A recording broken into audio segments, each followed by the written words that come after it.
Hello, hello, hello, and welcome back to Story Time. So we've got one of these little bits before the chapter starts. Okay, here we go. I told you this was going to happen. I warned you that Lucy would have to face the king. Don't blame me. It's not like I'm making this stuff up. You didn't go to the loo the last time I warned you, then now's your last chance. No? You sure?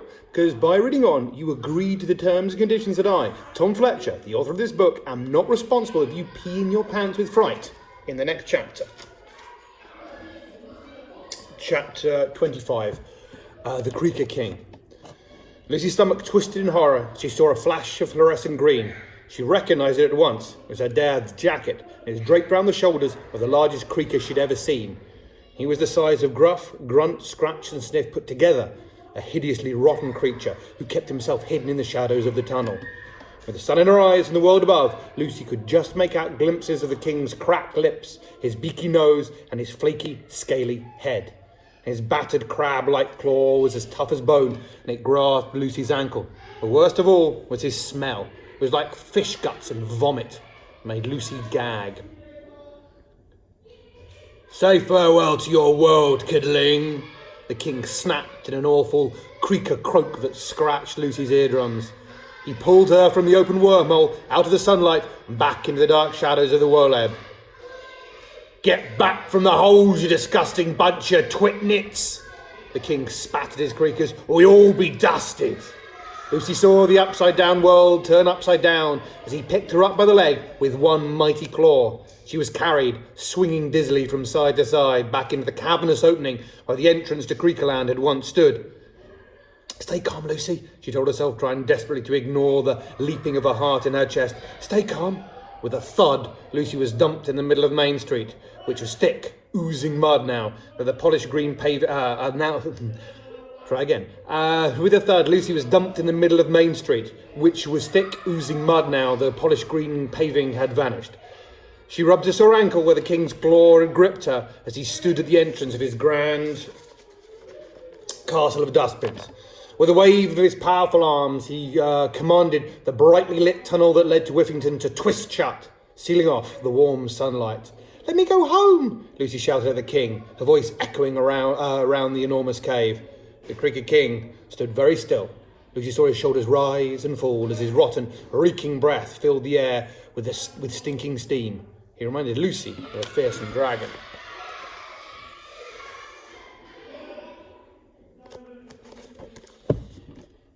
He opened his fist, revealing long, black, pointy claws. Lucy gulped. The king twisted them round, and a huge, greasy throne of mud began to grow out of the floor, bubbling and oozing as it formed in the deepest shadows of the Creaker Castle. The king suddenly bent forward and creaked along on all fours, more like the creakers Lucy was used to seeing, although his creak was more creepy, more powerful, like that of a strong silverback gorilla. He crept into the shadows and sat on his mouldy throne of rot. If it wasn't for the luminous green jacket he'd stolen from Lucy, she wouldn't have been able to see him at all.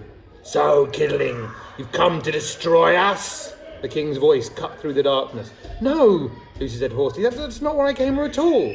The king was silent for a moment, as his four loyal creakers, Grunt, Gruff, Scratch and Sniff, crept beside his throne. "These creakers of mine be telling me how you tricked them, how you caught them in a sun trap. And now you brings the day down here with you," the king said. "Yes, but I..." "So, you see, it seems you're not destroying us, it seems that you're destroying us whether you want to or not." Lucy's heart sank in her chest. She never meant to destroy anything or hurt anyone. "I just wanted my mum back and to rescue the other mums and dads for the other children," she explained. "Lies!" the king roared.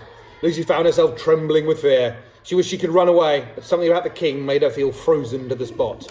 "No kidling wants their grown-ups back. We takes them away. We lets the kids be free, be messy, be naughty," the king boomed. "In return, all we wants is your rotten waste." "Yes, but," Lucy gulped, your rottenness, you see, it all got a bit out of hand." "Outs of hand?" the king asked. "Yes, we realised we needed the grown-ups. We missed them." "Missed them?" Yes, when they were gone it was fun for a little while, but then we got lonely and sad. We wanted our mums and dads back. Lucy paused for a moment. My mum, she's all I've got in the world since my dad disappeared. I had to come and save her. The king was silent. Lucy could only see his large, pointy claws dangling over the arms of his throne, like spiders sitting on their webs, waiting to attack. Suddenly, the lumpy ground of Main Street started rumbling and shaking. Lumps of decaying floor crumbled upwards, floating towards the caved ceiling. "Your creakiness," Grunt said in panic. "The bright be coming through." Lucy knew that Grunt was right. The mouldy ground beneath was getting warmer and wetter. As she looked down, a crack appeared by her feet. "You've got to hide," Lucy yelled at the creakers. "Get into the shadows." The king stood up, spreading out the long, filthy jacket. Grunt, Guff, Scratch and Sniff leapt behind it, taking cover in the shadow of their king. Then the crack split open, and an enormous shard of blinding white sunlight exploded into the cave, slicing through the shadows and falling directly onto the king. With a roar, he shielded his face with his arms, protecting it from the hot rays. "No!" Lucy cried out, terrified they'd all be turned to dust. But the king stood in the pool of light and slowly lowered his arm, allowing the warmth to touch his face. For the first time, Lucy saw what he looked like. He saw his eyes, which were a twinkling blue. His nose was just a little bit big, just like hers. His mouth, which looked like it might break into a smile at any moment. A lump instantly caught in her throat, tears formed in her eyes, and her head spun with confusion. "Dad?" she gasped, before everything went black.